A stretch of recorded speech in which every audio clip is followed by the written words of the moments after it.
Okay, so here we are for another box build. This one's the Octo build is what I'm calling it, and you'll see why. There's 8 bits of those. 2 of them just a little nuts there, I've got to sand off. Early stages of the port for this build. Alright guys, I spent about 3 hours on this one because I just got a table saw, second hand, but it's alright. So I just got that, so I thought I'd fuck around and play with it. So what I came up with was that.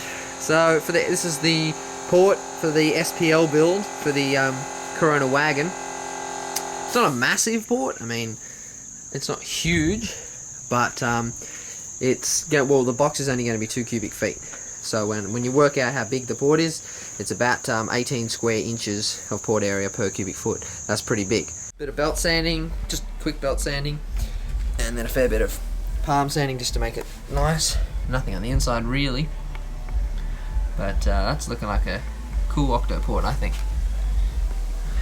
Now you always want to make sure your hexagon is perfectly square and weighted, so just give it a roll. That goes on there, as you can see where that'll glue on and screw or whatever, however to attach it, just like that. Just finished jigsaw cutting. That's not too bad for a jigsaw because that's thick. That's 36 mil. That's double baffle 18. That's pretty thick to cut with a jigsaw and keep it straight so the blade actually bends. Right, so all that is a 1/2 inch round over bit with the router on the inside of it and around the edges. That's exactly how I want it to look. So yeah, I'm happy. With the double baffle, it's 43.5 centimeters long, which will tune my box to 48 hertz, which will peak actually with those woofers around 60, 62 by the looks of it, which would probably change once it's in the car. That's the entire box cut up. That's just the bare pieces just sitting there. So it's not obviously perfectly square, they're just sitting there. But I just want to show you rough size wise. I mean, there's that. That's just a 12 and a 15, so you can see it's not as big as that. That's 2.5 cubes, this is only 2. Alright, that's going to actually be like that. The sub's going to be mounted as close as they can to it. So literally all the pressure is fired straight down against that and out of the port. So nothing, if you can see that, all the air pressure is fired down. Okay, I realised I could go and do 45s throughout the entire box.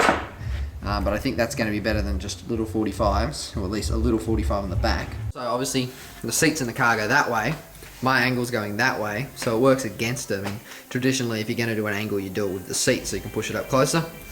So doing it the other way seemed pointless, so I'll do a straight back on it. Still looks like just a square box, but people won't know that that's in there, except for you guys who watch the videos. Heaps of glue, top and bottom, to keep that in there. Nails every about 3 centimeters along the top, and underneath along the bottom every 3 centimeters. Yeah, so that's solid. That's now just, I mean, obviously it's 18 mil, so it's just as solid as the back of the box is. And that is the face that it's being mounted on. So I've just drawn it then. So it's centered that way, so obviously the subs are either side, but this way it's actually closer to the top because the top's double baffle. So I want it to visually, when you look at it, be the same gap between the bottom and top. I'm going to cut the first one out now of jigsaw. Once I've got it, once I'm happy with it, and it's a nice sug fit, I want the port to just slide through it, tightly but slide through it. Then I'm going to get the router out. I'll cut the other one out of the jigsaw a bit rough, and then get the router out so they're identical. So obviously the port will go into the thing, and then I've got these brackets, so they'll be mounted like that, and then onto the port obviously. So this side will be screwed into this double baffle, seeming as I have got a lot to screw into. I can use fairly long screws. This side on the other hand, through the port, I'll drill a hole, and then I'm going to put through a 6 or M6 6mm bolt. There we go. Port. That's exactly how we're mounting it. I haven't actually put the bolts through yet, but I've attached all the brackets. I got the bolts through it all the way around, but it's just sitting there on its own weight. There's no nuts or washers or anything. And then I've sunk them in, as you can see there, with the 10mm. That's why I got the round head, so I could sink them in easily. So when you look through, there's no bolts hanging out. You can see that they're in there, but big deal. but the whole point is it's removable, so I can use the port again on a different box if I wanted to. Silicone, all the joins. Not that that one's actually going to leak air at all, but that's more just so it's smooth, like that. Got a little messy around there, but I had to add the silicone right around the brackets because air could get under them, the extra hole. And I've actually put silicone on the thread so the bolts don't back themselves off. So there's the top now. So yeah, I was thinking of cutting that out, but I think I'm going to keep them separate. Just have that little skinny bit. But I wanted them as close together as possible.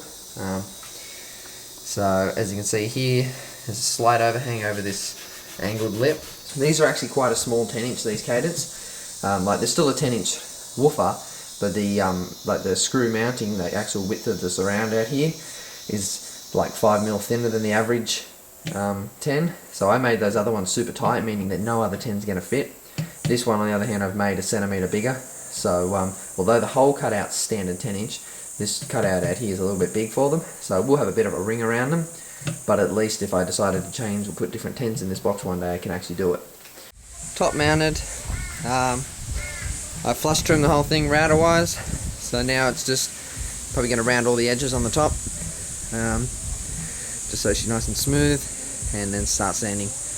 I hope the mic's not too fucked up because it is windy out here, but that is finished, built, sanded completely.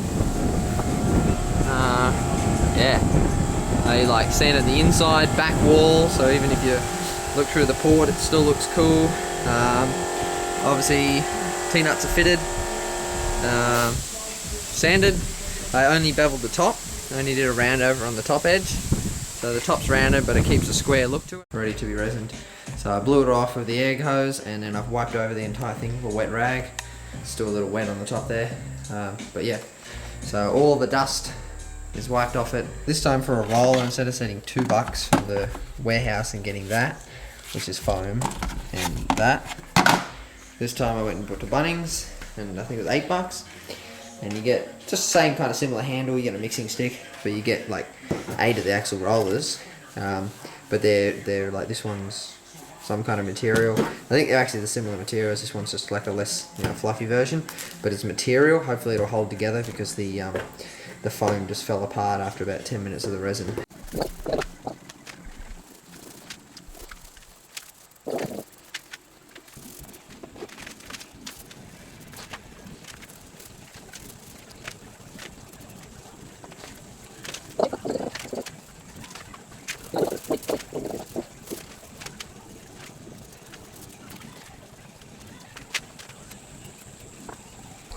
Alright, that's it, resined. So yeah, it's weird how like the ends of the wood and the certain ways absorb it, so that's where I've routed it on each side, absorbed it. Where I didn't router it, didn't absorb it, which even though it was sanded. And that looked cool. That's just green masking tape with my torch behind it. I've masked it up, so I'm going to be painting over that silicone join in the octagon shape, and then painting into there with the fluoro orange Blaze Plasti Dip. I will have to mask up the rest of the box just with newspaper and stuff so it doesn't get painted on, but I've just done all my fine edges and everything now.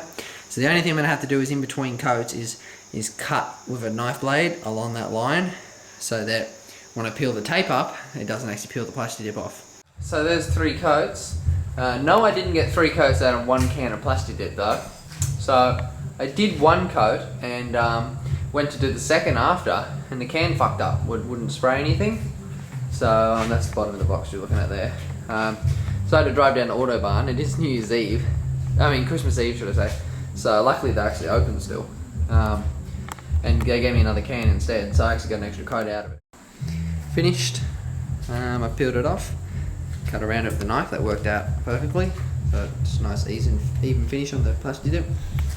And yeah, so I covered up that silicone joint on the back there with the Plasti Dip. Yeah, cool.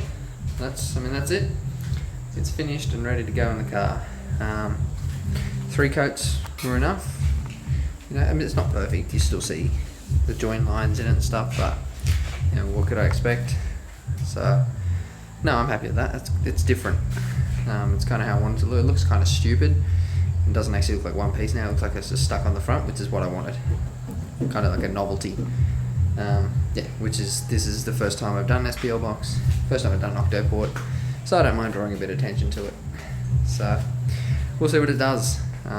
Install into the car I'm going to do probably not tonight, probably tomorrow. So it's going to be hooked up very, very soon. So I'll be using it just on the 600 watt amp. And as soon as the other amp is in my possession, I'll do a video showing you what it can actually do. But for this video, that's it. It's built.